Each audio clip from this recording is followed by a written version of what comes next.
सुरू करूया, ठीक आहे ना? हा, सर्वात पहिल्यांदा मला आज तुम्हाला बोलवावंसं वाटलं, याचं कारण काल सगळीकडे खुळचटपणानं एक बातमी पसरवली जात होती की कोषाध्यक्ष राजीनामा देण्याच्या विचारात आहेत, उन्होंने मन बना लिया है. असं म्हणायला कुठल्याही प्रकारचा आधार नाही. मी असं कधी म्हटलं नाही, मी असं कधी व्यक्त केलं नाही, मी असं कधी म्हणणार सुद्धा नाही. कारण मी छत्रपति शिवाजी महाराजांचा अनुयायी आहे. मैदान छोड़कर के भागेंगे नहीं, हम सारी समस्याओं को सुलझा करके रहेंगे, इतना ध्यान में रखना. आता या ठिकाणी तुम्हाला सर्वात पहिल्यांदा मला हे सांगायचं आहे की याच ठिकाणी बोलवण्याचं एक कारण आहे. हा आमचा धर्मश्री निवास आहे आणि इथे मी 1993 पासून निवास करत राहिलेलो आहे. हा अपार्टमेंट आहे, यामध्ये 10 फ्लॅट आहेत. 10 फ्लॅट पैकी एका फ्लॅटमध्ये मी राहतो आणि 3 फ्लॅटमध्ये आमच्या वेगवेगळ्या ट्रस्टची ऑफिसेस आहेत आणि एकामध्ये किचन आहे, जे आपण इथे त्याच्याजवळ आपण बसलेलो आहोत. अपार्टमेंटच्या 10 फ्लॅट पैकी 5 आमच्या संस्थांचे आहेत. यातलं काहीही माझ्या नावावरती नाही. माझ्या नावावरती संपूर्ण जीवनामध्ये एक वीटही नाही, हे नीट नोंदून घ्या. फक्त एक बँक अकाउंट माझ्या नावावरती आहे, त्याखेरीज माझ्या नावावरती काहीही संपत्ती नाही, कधीच नव्हती. तरी पण जी न्यूज वाल्यांनी खुळचटपणानं त्यांच्या एका पत्रकाराला इथे पाठवून, तो अशुद्ध हिंदी बोलणारा मराठी पत्रकार होता, मला ठाऊक नाही तो इथे आहे की नाही, मला जाणून पण घेण्याची इच्छा नाही, पण त्यांनी ते पुन्हा पुन्हा पुन्हा पुन्हा दाखवलं. मी त्यांना माझी स्पष्टीकरण पाठवल्यानंतरही दाखवलं. आणि म्हणून हे एकदा आपण लक्षात घ्यावं, याकरता मी तुम्हाला आमच्या या साध्या भोळ्या धर्मश्रीच्या प्रांगणामध्ये बोलवलं. आपण आलात, आपलं सर्वांचे आभार आहे. आता महत्वाची गोष्ट अशी की कोषाध्यक्ष पदाचा राजीनामा मी द्यावा अशा प्रकारचं मी कधी ध्वनीतही केलं नाही. तरी पण ही वार्ता पसरते आहे आणि म्हणून त्याचं स्पष्टीकरण लोकांना वेळेवरती जाणं आवश्यक आहे. अनेक लोकांचे मला फोन येऊ लागले, मेसेज येऊ लागले की तुम्ही असं का करताय. म्हणून मी स्पष्टपणे सांगू इच्छितो, अशा प्रकारचा माझा विचार नाही, तो विचार कधीही नव्हता. कारण ट्रस्टच्या सोबत उभं राहण्याची हीच वेळ आहे. जेव्हा संघर्षाची पाळी येते तेव्हा पलायन करणं हा आपला महाराष्ट्रातला स्वभाव नाहीये. म्हणून मी ठामपणे उभा आहे आणि मी असाच ठामपणे उभा राहीन. आता यानंतर तुम्हाला काही जे प्रश्न विचारायचे असतील त्या सगळ्या प्रश्नांची मुभा आहे. अरे ठीक रहेगा. नाही, तुम्ही राजीनाम्याचं तुम्हाला विचारायचे बातमीवर खुलासा काय नेमकं ते एकदा सांगा, कारण तुम्हाला विचारते बातमी खरी खोटी काय तुमचं. मी तेच सांगतोय ना. मी आता तुम्हाला मराठीत कळलं नाही का तुम्हाला? मी नाही महाराज, स्टेटमेंट आलं पाहिजे. विषय आता जे काही अयोध्येमधल्या नाही, आता यांचं उत्तर देऊ द्या ना. क्लिअरिफिकेशन झालं ना. माझा राजीनामा देण्याचा विचार नाही. सगळीकडे आलेली बातमी खोटी आहे आणि ती कोणीतरी खोडसाळपणानं पसरवलेली बातमी आहे. संपलं. आता एक एक जण तुम्ही सगळे विचारा. जो जी चौकशी होते आहे अयोध्येमधल्या ट्रस्टमधल्या गैरव्यवहाराची, तर त्याच्याबद्दल तुम्ही समाधानी आहात का? त्या चौकशीबद्दल SIT ज्या पद्धतीने चौकशी करते आहे, मी त्याच्याबद्दल समाधानी आहे. आणि आता तर हा उच्चतम न्यायालयामध्ये विषय गेलेला असल्यामुळे, सुप्रीम कोर्टात गेलेला असल्यामुळे मी अधिकच समाधानी आहे. चंपतराय यांचा राजीनामा घ्यायला हवा होता का? तुम्हाला काय वाटतं? तुम्हाला हा प्रश्न थोडा गडबडीचा आहे. त्यांचा राजीनामा जो आहे ना, तो त्यांनी स्वेच्छेनं दिला आणि न्यासाच्या संविधानामध्ये, घटनेमध्ये अशा प्रकारची तरतूद आहे की राजीनामा दिल्यानंतर तो मान्य करण्याची आवश्यकता नसते. तो दिला म्हणजे तो आपोआप स्वीकारला गेला, असं होतं. पण त्यांना द्यावा लागला राजीनामा, तर त्याबद्दल तुम्हाला काय वाटतं? खरंच देण्याची गरज होती की खापर त्यांच्यावरती फोडलं गेलं चंपतराय यांच्यावर? खापर त्यांच्यावरती फोडलं गेलं असं पण नाही म्हणता येणार, कारण त्यांचा हलगर्जीपणा या सगळ्या गोष्टीला पुष्कळसा कारणीभूत आहे आणि हे त्यांच्या पण लक्षात आलं आणि म्हणून त्यांनी स्वेच्छेनं दिलेला आहे, तो कुठल्याही दडपणाखाली दिलेला नाही. तुम्ही या सगळ्या ट्रस्टचे कोषाध्यक्ष म्हणून काम करताय, तुमची देखील जबाबदारी आहे का? तुम्ही ती जबाबदारी स्वीकारतायत का? त्या पद्धतीने सगळं प्रकरण पुढे आलेलं आहे. कोषाध्यक्ष म्हणून माझी जबाबदारी निश्चितपणे आहे. आता ते जरा लक्षात घ्या, कोशामध्ये आलेलं सगळं धन, त्याचा जमा खर्च, त्याच्यावरती नियंत्रण ठेवणं हे सगळं माझं काम आहे आणि ते काम नीटपणे चालावं याकरता तिथल्या 3 चार्टर अकाउंटंट्सच्या खेरीज आमच्या ऑफिसमधनं दरमहा 5 दिवस त्या ठिकाणी चार्टर अकाउंटंट जातात आणि ते तपासून घेतात. हे लक्षात घ्या.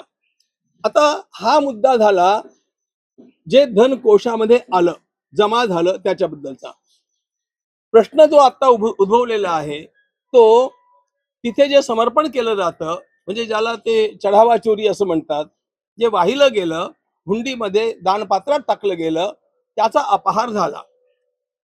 हा झाला हे खरं आहे, पण त्या गोष्टीशी, त्या क्षेत्राशी माझा आधीपासून काहीही संबंध राहिलेला नाही. याचं कारण पण असं आहे की समर्पण होणं दानपात्रामध्ये ही रोजची प्रक्रिया आहे, त्याची मोजणी होणं हे रोजचं काम आहे आणि तिथले स्थानिक न्यासी हे काम बघत होते आणि मी प्रवासात असल्यामुळे आणि महिन्याकाठी 1-2-3 दिवस मी तिथे जात असल्यामुळे त्याची जबाबदारी त्या लोकांनी स्वीकारलेली होती आणि ते बघत होते. आणखी पण एक महत्वाचा मुद्दा आहे, केवळ त्यांच्यावरती हे अवलंबून नव्हतं, तर SBI ला हे काम सोपवलेलं होतं. हे काम MOU करून SBI ला, स्टेट बँक ऑफ इंडियाला सोपवलेलं होतं, त्यांनी ते स्वीकारलेलं होतं. आता तुरुंगात जितके लोक आहेत हे लक्षात ठेवा, हे सगळे SBI चे एम्प्लॉईज आहेत. त्यांना सर्व्हिसला ठेवलंय ते SBI न ठेवलेलं आहे, ते आम्ही ठेवलेलं नाहीये. आता काय होतं, आपल्यातल्या काही लोकांनी हा चांगला मुलगा आहे याला ठेवून घ्या अशी शिफारस केलेली असणार, ती केलेली पण होती, पण कोणी शिफारस केल्यानंतर जो एम्प्लॉयमेंट देतो त्याचं हे काम असतं की त्याचा पूर्वेतिहास काय आहे किंवा तो काय योग्यतेचा आहे किंवा नाही हे बघणं कुणाचं काम आहे? तुम्हीच सांगा मला. हे SBI बघते आहे. SBI हे भारत सरकारची अत्यंत प्रतिष्ठित बँक आहे आणि त्यामुळे त्या बँकेवरती विश्वास नाही ठेवायचा तर आम्ही आणखी कोणाला असं आणणार आहोत, हे लक्षात ठेवलं पाहिजे. तुम्ही जबाबदारी स्वीकारलेली आहे, तुम्ही जबाबदारी तुमची आहे असं माझ्या कोशाच्या आय व्ययाची, जमा खर्चाची जबाबदारी मी स्वीकारतो. आता या सगळ्या प्रकरणाची देसाईंनी चौकशी याची खंत मला आहे. तुम्हाला असं वाटत नाही की चौकशी पूर्ण होत नाही तोपर्यंत तुम्ही त्या पदापासून बाजूला राहावं, कारण त्यावरती प्रभाव पडू शकतो त्या संपूर्ण चौकशीवरती. मी कुठलाही प्रभाव कोणावरती कधी टाकतच नाही. मी एकालाही एकही फोन केला नाही, मी कोणालाही काही सांगत नाही, तुमच्यापैकी कोणाला सांगणार नाही आणि माझी तरफदारी कोणी करावी अशी मला आयुष्यात कोणाकडनंही अपेक्षा नाही. मी नेहमी सत्याधिष्ठित आहे आणि सत्य हे स्वयंप्रकाशित असतं. महाराज तुम्ही आणि उलट सांगतो, आम्ही ह्याची चौकशी प्रभावित का करू? घडलेली जी गोष्ट आहे तो भगवान रामचंद्रांच्या सोबत केलेला गुन्हा आहे आणि त्यामुळे त्याची खंत आम्हाला आहे, त्याची वेदना आम्हाला आहे, त्यामुळे आम्हाला शर्मेनं मान खाली घालण्याची पाळी आलेली आहे आणि त्यामुळे अशा गुंड लोकांची चौकशी होण्याकरता आम्ही त्याला प्रभावित करणार नाही. गुन्हेगार कोणीही असो ते धरले गेले पाहिजे, त्यांची शुद्ध चौकशी झाली पाहिजे आणि त्यांना अधिकाधिक दंड मिळाला पाहिजे. ही माझी प्रांजळ भूमिका आधीपासूनची आहे आणि त्यामुळे त्या चौकशीला प्रभावित मी करण्याचा प्रश्न येतच नाही. ज्यांचं सुपरविजन आहे त्यांची लॅक ऑफ सुपरविजनमुळे हे सगळं exactly you have pin pointed it. अशीच गोष्ट झाली. जबाबदारी होती आमच्या सही, त्यांनी कलेक्टिव्ह रिस्पॉन्सिबिलिटी घ्यायला नको काय याची? अगदी खरी गोष्ट आहे ना. आता मला तुम्ही हे सांगा, तिथल्या आमच्या न्यासींच्या वरती ही जबाबदारी होती, ते ढिले पडले, त्यांनी लक्ष दिलं नाही असं म्हणू आपण. SBI काय आहे? त्यांनी तिथे त्यांचे निरीक्षक रोज ठेवायला नको का? जेव्हा त्यांच्याकडे काम सोपवलेलं आहे. अरे गोष्ट अशी आहे की न्यासी कोणी असेल, पण या सगळ्या यंत्रणांच्या मधनं, या शिस्तीमधनं ते गेलेले नसतात. पण बँकवाले तर त्या शिस्तीचं पालन करणारे असतात, त्यांना ती शिस्त ठाऊक असते, त्यामुळे त्यांच्याकडनं ते अपेक्षित असतं.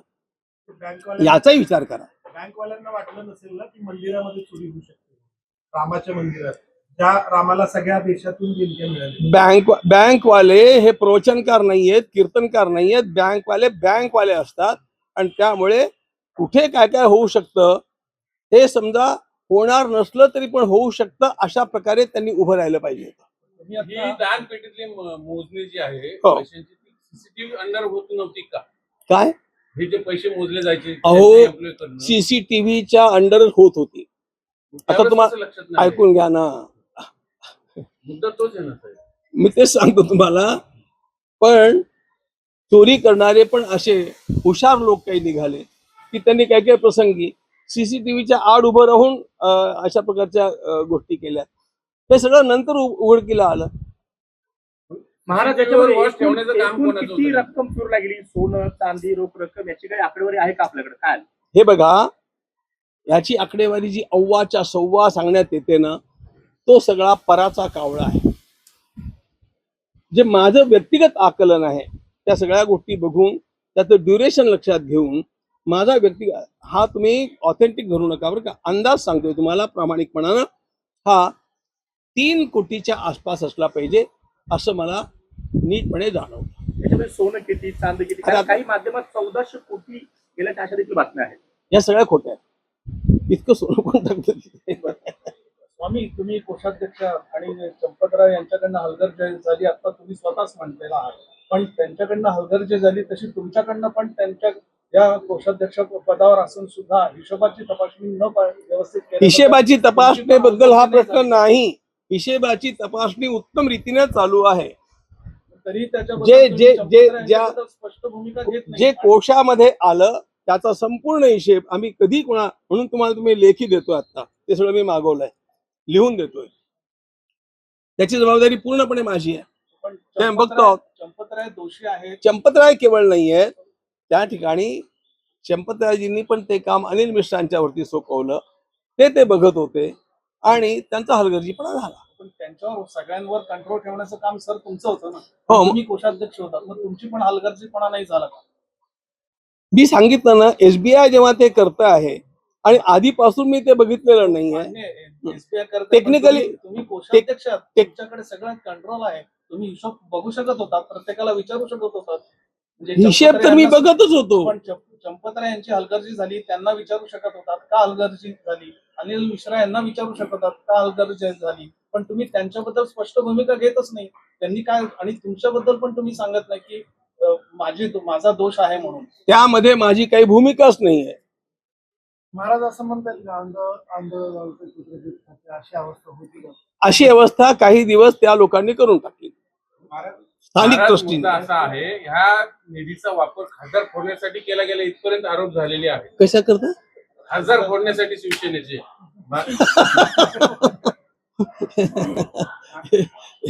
ऑन रेकॉर्ड आहे.